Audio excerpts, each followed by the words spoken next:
سلیمان علیہ السلام پوری دنیا پہ حکومت آپ کی. آپ کو کہیں جانا ہوتا تو ہوا کو حکم دیتے لے کے چل. ہوا تخت اڑاتی لے کے چلنا شروع کر دیتی. اللہ اکبر. جنات آپ کے خادم تھے اور پوری کائنات پہ پوری زمین پر حضرت سلیمان علیہ السلام کی حکومت. ایک بار اڑ کے جا رہے تھے سمندر کے اوپر سے اڑے نا, آپ نے موجیں اٹھتی ہوئی دیکھی. موجیں اٹھتی ہوئی, اور میں بتا رہا ہوں ماں باپ کیا ہوتے. موجیں اٹھتی ہوئی دیکھی. جب موجوں کو اٹھتا دیکھا آپ نے فرمایا ہواؤں سے کہ میرا تخت جو ہے کنارے پہ اتار دو. ہواؤں نے تخت کنارے پہ اتارا, اترے.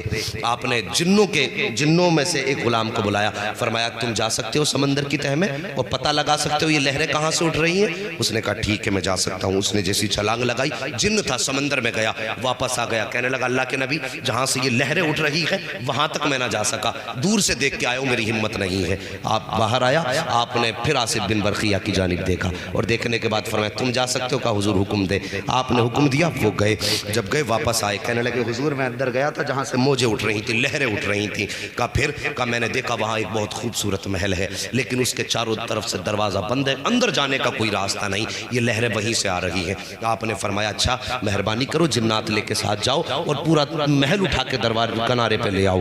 اللہ اکبر. آپ کا کہنے کی دیر تھی, جنات گئے اٹھا کے لے آئے. آصف بن برقیہ ساتھ تھے.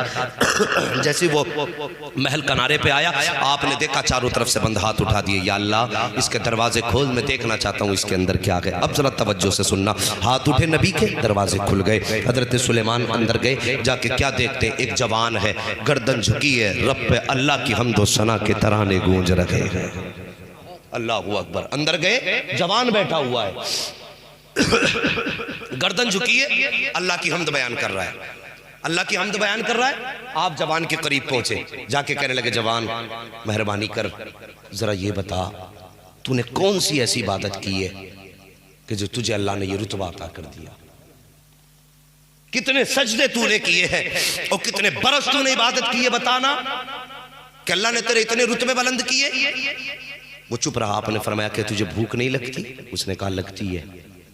کہا پھر کیا کھاتا ہے؟ کہا جب مجھے بھوک لگتی ہے اسی محل کے اندر ایک درخت جمتا ہے, اس پہ ایسا پھل آتا ہے جس کو کھاتا ہوں تو اللہ میری بھوک دور فرما دیتا ہے. کہا پیاس نہیں لگتی؟ کہا پیاس بھی لگتی ہے. کہا پھر پانی کہاں سے پیتا؟ اس نے کہا جب پیاس لگتی ہے تو اس میں نہر جاری ہو جاتی ہے جس کا پانی دودھ سے زیادہ سفید ہوتا ہے, شہد سے زیادہ میٹھا ہوتا ہے.